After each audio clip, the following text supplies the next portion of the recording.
Good morning, everyone. This is Patrick Lee, and this is an additional show. This is not Midweek Motivation Live, which was broadcast yesterday, as it is every Wednesday morning. Today, I made an announcement about 15 minutes ago, and many other people that know me are involved with me. And I alluded to this in the podcast yesterday on Midweek Motivation Live that we would be talking very soon with my good friend and director of No Boundaries International, Traci Rogers. And I have her in the green room ready to come on screen now. And we're going to talk to her about her organization and what she does there. The title of this, you saw it pop up, is Human Trafficking in Amarillo. Yes, Human Trafficking in Amarillo. We are broadcasting live with StreamYard. You'll see that logo up in the corner. This is not a Midweek Motivation Live official podcast. Like I said before, this is an additional video, different overlay on the screen. Traci, we will bring you in. How are you today? I'm great, Patrick. Thank you so much for having me.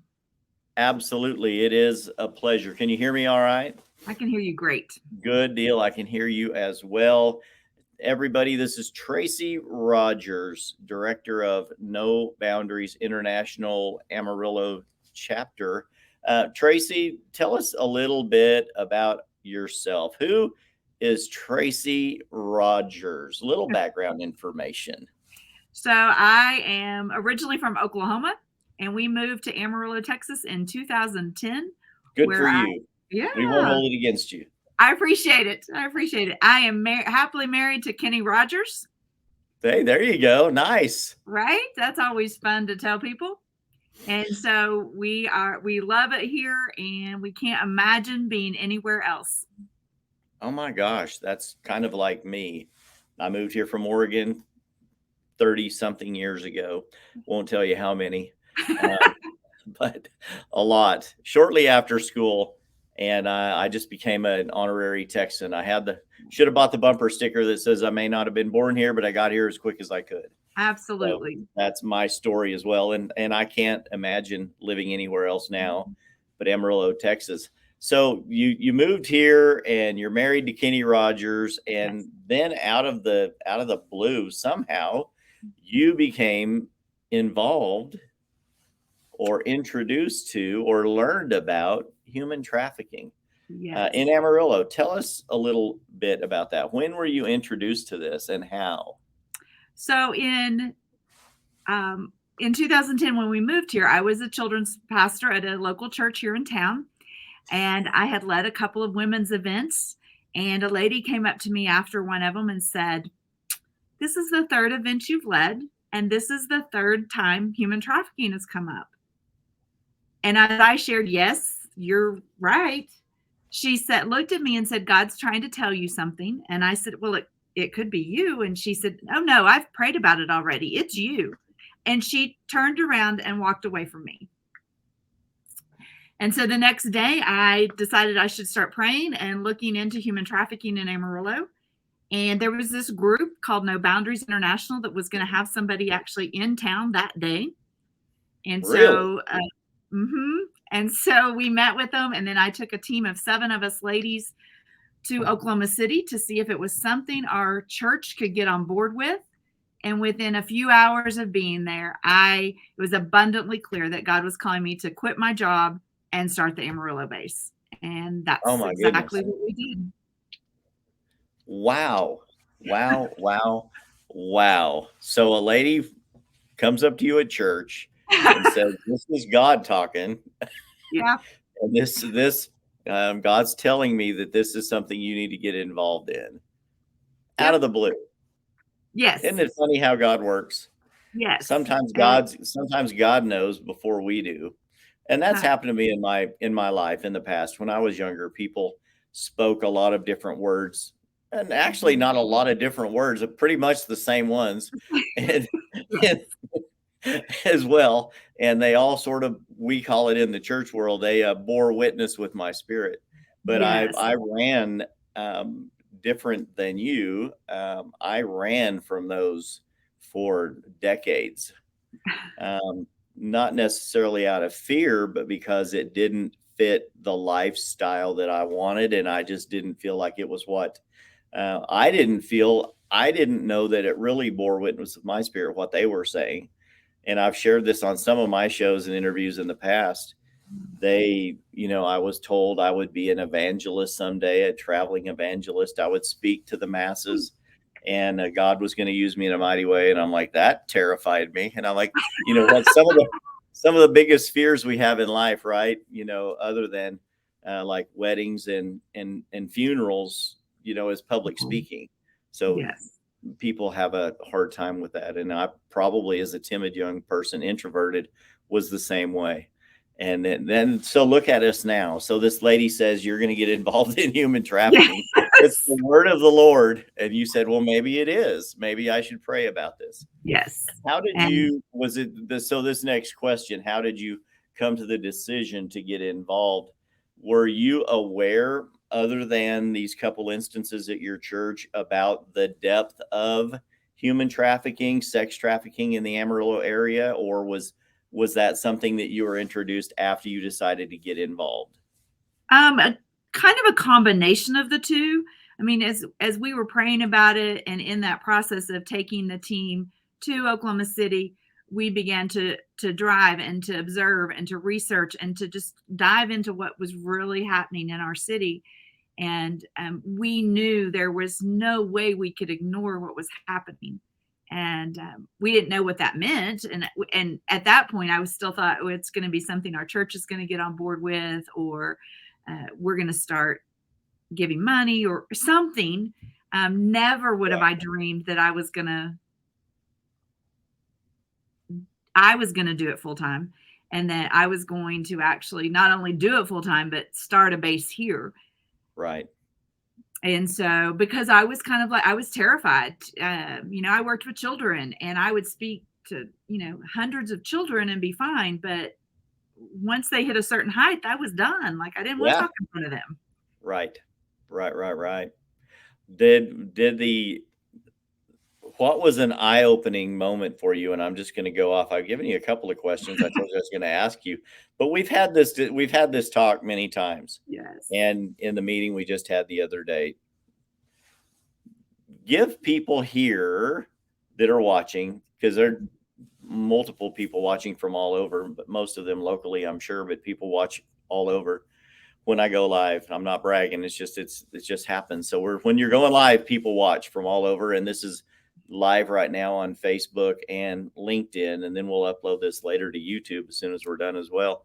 So this goes out live and people are watching. What were some of the things that you found out about some of the depths of depravity in the Amarillo area? Because so many of us feel like Amarillo, we say it all the time in the real estate world, in the church world. Well, Amarillo's it's a big little city. It's a nice town. We love it here. The people are amazing. It's windy, yes, but it's just, man, and we're insulated from what the rest of the world does. And we live in this nice little big town.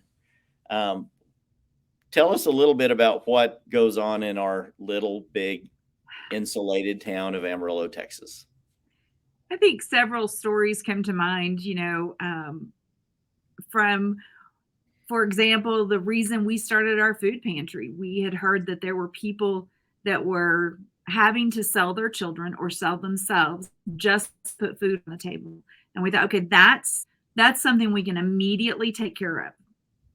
That's a fight that we can win, and then we began to realize how many people were being bought and sold, how many people were enslaved, labor wise, how many, servitude, whatever that was, we just couldn't ignore it. And then as we began to do street outreach and talk to those ladies that were being street prostituted and realized that they had been in this life for 20 years, and, they were 11 years old the first time they were put in a motel. They didn't have an option at that age.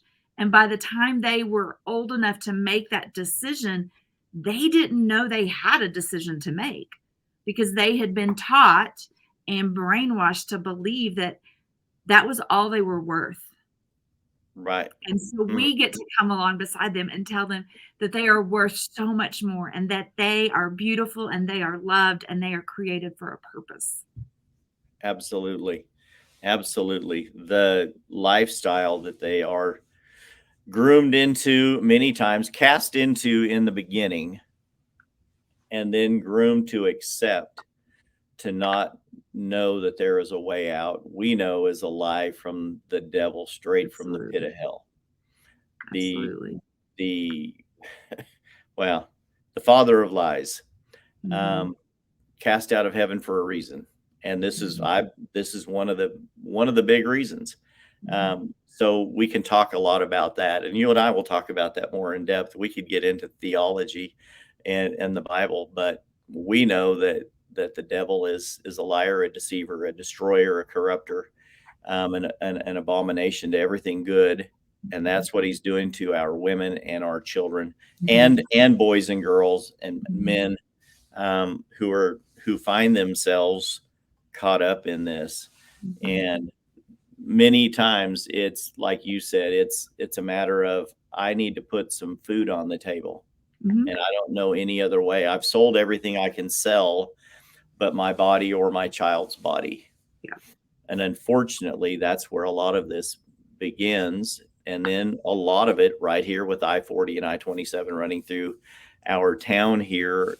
Many people are kidnapped into this and human trafficked as well, simply because we have so many people in the area that know this is a great place to pick up a girl, from Mhm. the truck stops to every other stop or Mhm. along the highway. When it comes to people that are young girls that are missing, I think Amarillo carries a fairly high percentage of children that disappear that are never found. It Mhm. happens all across the country, and unfortunately, we've seen the campaigns with the pictures of the children on the milk cartons, and now we start seeing them on the ads on Facebook, in the banner Mhm. on the side, the sponsored ads, and you'll see the age progressed picture of people right here in Amarillo that disappeared, at Mhm. 9, 10, 11-year-old little girls that are disappearing. And it's an issue in Mhm. Amarillo. So yeah, it's And very real. and they say that, that a lot of those kids that ran away from home and, within 24 to 48 hours, they're picked up by a trafficker.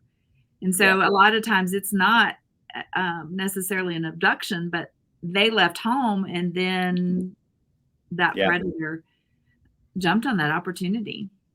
If you are a minor girl or boy, and you are, or a parent of one, and you're watching this, we would make an appeal, of course. We just Mhm. went so far off script. we we would, um, make an appeal to you as a parent, as a guardian, as a mentor, as a big brother, big sister, to you, to find a way to work through these issues before leaving home or running away ever becomes a thought in the back of your mind. Because unfortunately, these are the things that do happen. This is a real problem in Amarillo, Texas. That I'm The reason we're on here today is to create awareness of you and your ministry, your organization, and what you do. So we have heard the stories in the news that come out of motels along I-27 Mhm. where sex traffickers have been arrested. There are stories here of local dignitaries and attorneys and other high level people in town that have been arrested. You know more of those than the public knows because of the people that you're involved with. And Mhm. it goes from the very bottom, from the pits of the gutters of Amarillo, all the way to the top. There is no Mhm. one that is exempt from being caught up in this kind of a lifestyle and trafficking. There is the lure, of course, of money. There is the deception, the lies of the enemy telling you it's okay and that and it's something that you need to do. But we know where it comes from, and there is hope for these people. So let's we could we could go down so many rabbit trails with this, and the people want us to, but we need to stay on point and really get the information out.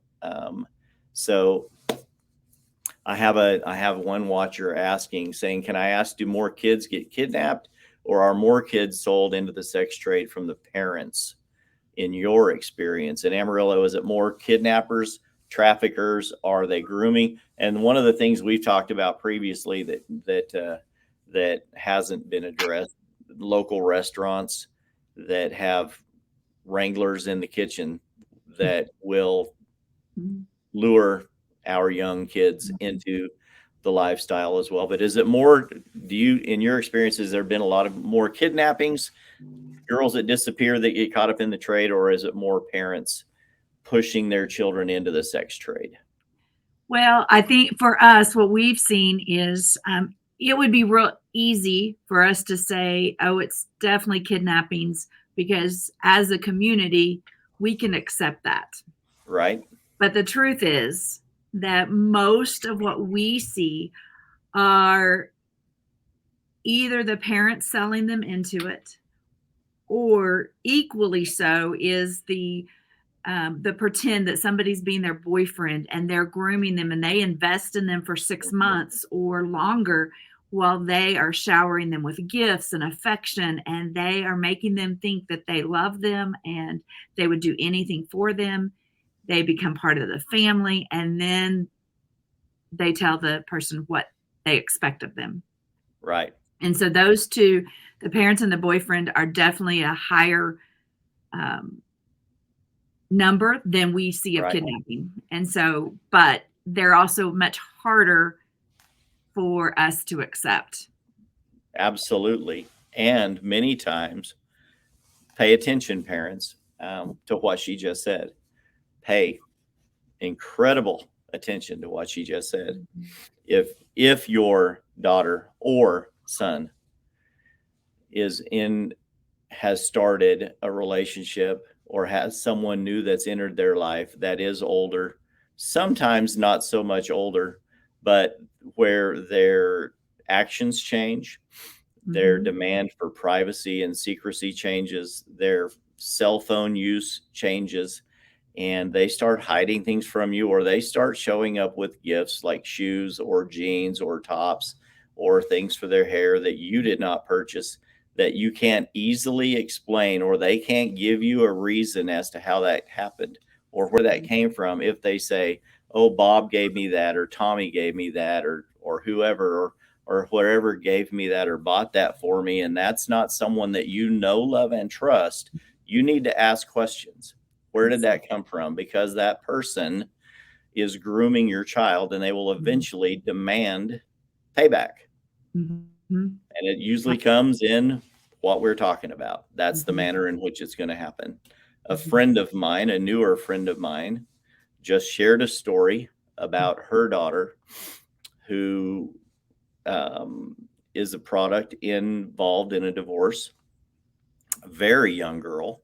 And her and a friend came to their home with an older boy to film themselves having sex, to share it on TikTok with their friends.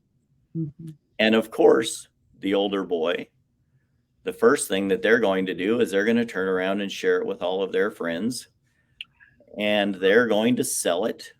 And that little Amarillo girl is going to end up on porn sites all around the world, sometimes within 48 hours. And it's something that will be out there forever.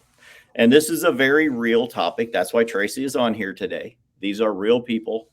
I have some of the best friends in my life whose daughters have been involved in the drug trade, the gang world, in sex trafficking, into posing for pornographic material. And some of them have died in that trade. Some have been rescued. Hallelujah. Thank you to Jesus. And the diligence and hard work efforts of their parents and friends and family. But so many people are not saved from this. And this is a real problem in Amarillo. People continue to ask questions and make comment. Awesome.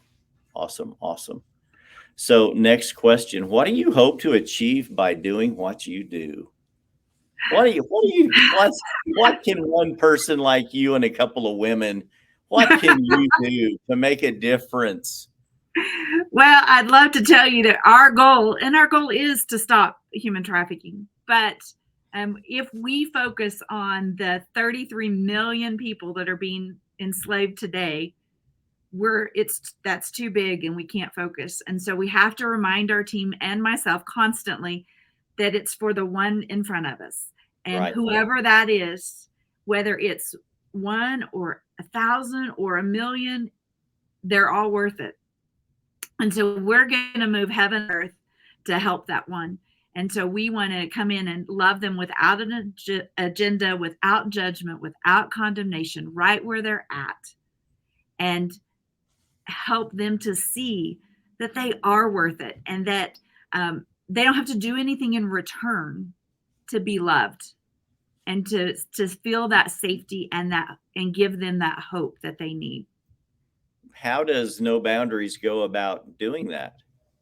So we do lots of things. We have a food pantry and a clothes closet. We do inner healing. We do victim assistance, which could be anything from being at the hospital to taking them to testify, to whatever that looks like. Every person is different. To doing online outreach, to street outreach, to going into the clubs, anywhere there's exploitation happening, we want to go into those darkest of dark areas and bring the light of Jesus into those, without preaching to them, but rather we want to show them the love of Jesus in the way that we treat Right. them. Absolutely. The best testimony is shown, not told. That's right. Right. So wherever these things are happening, you want to have a presence. Absolutely. And that includes transporting victims to different locations. If you can remove the victim from one environment to another, you can change their environment and you can change their life. Sometimes you'll move that person for their safety before trial or testimony in court, move them to a different city, maybe to a safe house. Do you have places, if someone finds themselves involved in this and they need help? I told you before the show, I said, we're not going to just turn this into a plea for everyone in here to flood your facility looking for a handout, because that's not what this is about. Right. This is about awareness, raising awareness, opening people's eyes to what's going on in our friendly little town, and letting them know that there is a resource here, that there is someone that can share the love of Jesus and give these people hope, that there is a way out. And the No Boundaries international name, I love that, because there are no boundaries when it comes to sex trafficking. There are no boundaries when it comes to human trafficking. The gloves are off, and anywhere you have to go or whatever you have to do, you're going to find a way to have a presence there to show Absolutely. people the light of Jesus. So give us a success story. Tell people, we've been telling them the bad and the ugly. Give us a success story, someone that's made it through your program, or someone that you've helped that's been able to be saved from this kind of a life. So we had a young woman that her parents actually first sold her into it, and when she was a teenager, and she had siblings, and part of her problem was she didn't understand why she was the only one they sold into this. And that was really hard for her, not only that her dad had sold her, but that he didn't sell her sister. And so, there was a lot of trauma, and we did have to relocate her. But I'm going to tell you, today she is doing well. She's completed college. She's holding down a job. She's doing fantastic. And I wish I could tell you that every story is going to end that way, but right. Sadly, a lot of ours don't end that way. And so we just have to continue helping them when they fall, or and help them up and help them start over every time, and just continue with that faithfulness wherever they're at. We had one that right before COVID hit, she had been out of the life for several years, and she brought her brand new daughter to come and meet us. And she was, right before COVID hit, she was the last person that was in our building before we had to shut it down for COVID. And so that was pretty exciting to us to be able to see the joy that she had and that she had created this new life for herself. Amen. That is incredible. I love that. So many people come into contact with you, and you've ministered to them in numerous ways and numerous fashions. And it really is a one at a time kind of a basis. You look at each person as an individual. And I'm in the real estate world, and we say no two transactions are the same. And some of them are easy, some of them are very hard. The transaction is hard. And we believe, and I teach on my team, it's okay when you go through a hard one, because that means God's fixing to give you an easy one.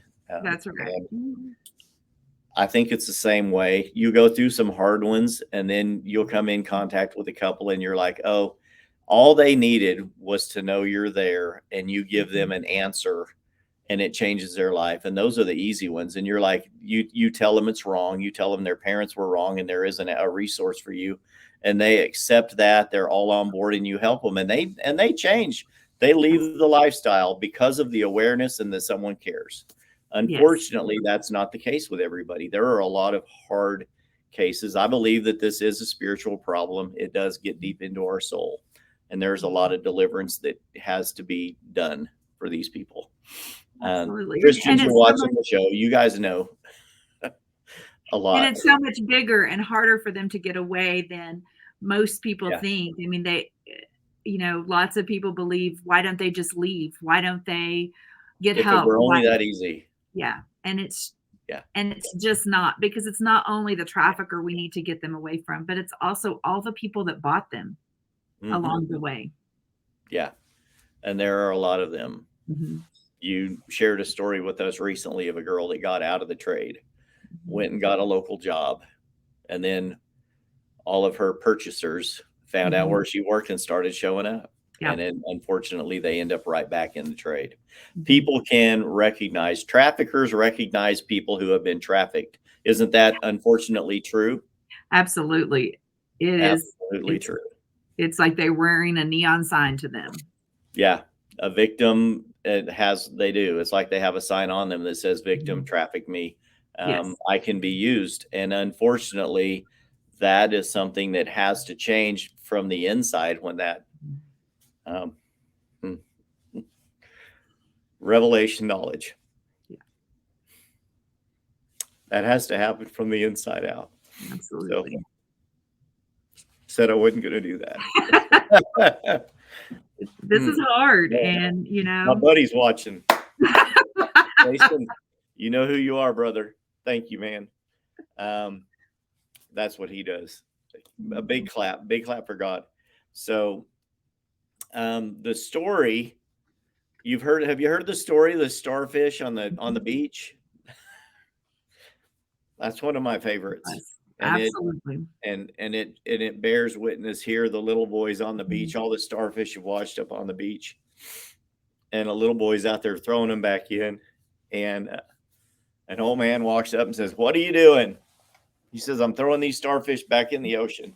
He goes, "There's thousands of them. You'll never make a difference." And he throws another one in. That happened to us. My husband got really overwhelmed, and we were at a stoplight, and he was in tears and just said, we can't even make a difference. We can't make a dent. How do we do this? And about that time, one of our girls that we had worked with walked across the street, and I said, we start with her. And we help her. Made a difference for that one. Yeah. That's right. And that's how you do it. And thankful for you. Thankful for what you do. Thank you. So if you find yourself involved, caught up in this, how do they get a hold of you? I've got your information on the phone. Perfect. Is it as simple as a phone call? Absolutely. They can call us, they can email us, they can go to our website. All of our contact information is there, and even if it's somebody that's struggling with pornography or other sex addictions, we want to help them too, because they need to be healed also, because we recognize as long as there is a demand, there will always be a supply. And so we can't ignore the demand side of things as we fight human trafficking. Amen. You are absolutely right. That was a deep statement. As long as there is a demand, there will always be a supply. And that's so true. Traci, thank you so much for coming on today. This isn't, like I said, this is an awareness video to make people in our area and other areas more aware of what's going on. You know, about 2 years ago, the popular thing that was going around was awareness of pedophilia and sex trafficking. It became commonplace for all of the stars, actors, musicians. Everyone was talking about it. It was, people were being arrested, sex rings were being exposed, people were being arrested right and left. We had a regime change in our nation, and all of a sudden it started getting swept under the rug again. Now, this is not something that needs to be swept under the rug. If you have a political bias that says this, it doesn't matter, we're going to go ahead and do whatever we want to do. You can't deny me my rights. If I want to be weird, if I want to go out and solicit children for illicit sex practices or trade, you're an evil, vile person, and you need to pay for your crimes. Plain and simple. Okay. That's my political statement for this. So this is not something that needs to be swept under the rug. As long as there is a demand, there will be a supply. So we have to eliminate the demand. How do we eliminate the demand? Awareness, preaching from the mountaintops that this is wrong, right? It's wrong. And I'm so thankful there are people like you that are in the fight. We are putting together an event later on this year that we will be letting people made more aware of. We'll be putting on a benefit later this year that we're in the planning stages of right now to raise more funds, to raise more awareness about this. And we're so thankful to be partnering up with you on this. We can't think of a more worthy cause. We just can't. And I've been on multiple boards. The people involved with me now that we've introduced you to currently serve on multiple boards and have served on multiple boards in the past.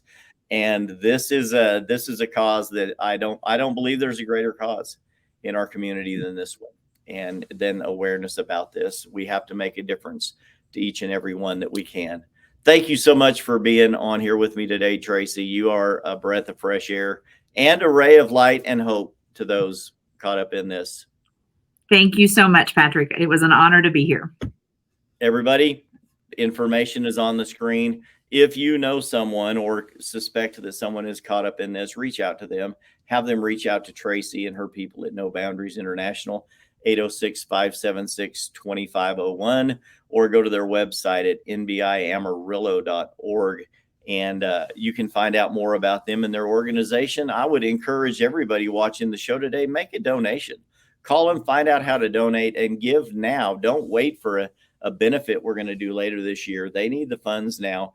100% of your funding comes from individuals, not the government. You receive zero federal funds, so the government can't tell you what to do, where to go, and how you can operate. Correct? Correct.